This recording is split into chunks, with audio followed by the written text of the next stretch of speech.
OC সাহেবও মুসলমান, MPO মুসলমান, সেকেন্ড অফিসার মুসলমান, পিউনও মুসলমান।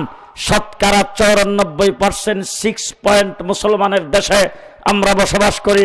মাহফিলে বৈশা, বাজারে বন্দরে, দোকান পাটে, চার আড্ডায়, সব জায়গায় আমরা বলতে পারি আমি একজন মুসলমান, মুসলমান, মুসলমান, সব জায়গায় বলতেছি।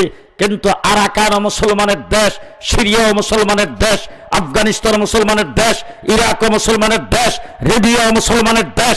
আজকে গোটা পৃথিবীর মুসলমানদের উপর নির্যাতনের যে স্টিম রোলার চলছে, আল্লাহ না করুক, তিন দিক থেকে ভারতে গেরা, আরেক দিক থেকে বর্মা, আরেক দিকে সাগর, বাংলাদেশের 56,000 বর্গ মাইল যদি পরাধীন হয়ে যায়, কোন জালেম যদি এই দেশে ক্ষমতাসীন হয়, মুসলমানদের বুকের উপরে রাইফেল বন্দুকের গুলি তাক করে যদি বলে ইসলাম ছাড়তে হবে, সেই মুহূর্তে বুক টান করে কে কে বলতে পারবেন আমি একজন মুসলমান?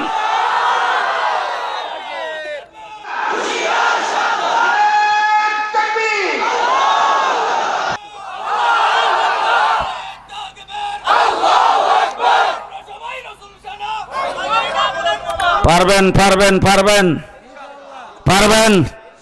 আজকে আপনার বাড়িতে এখানে গ্রামে নদী ভাঙ্গা এলাকায় আইসা যদি বলে 1 কোটি টাকা দিমু, ঢাকা উত্তরা বাড়ি কর,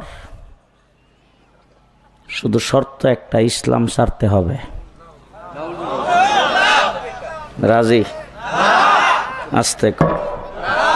রাজি না? রাজি না তো?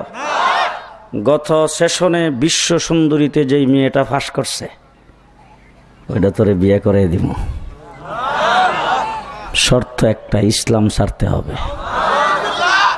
রাজি? আরো জোরে। নির্যাতনেও ছাড়তে রাজি না, লোভেও ছাড়তে রাজি না, দুনিয়ার কোনো প্রলোভনে ছাড়তে রাজি না। এর নাম মুসলমান।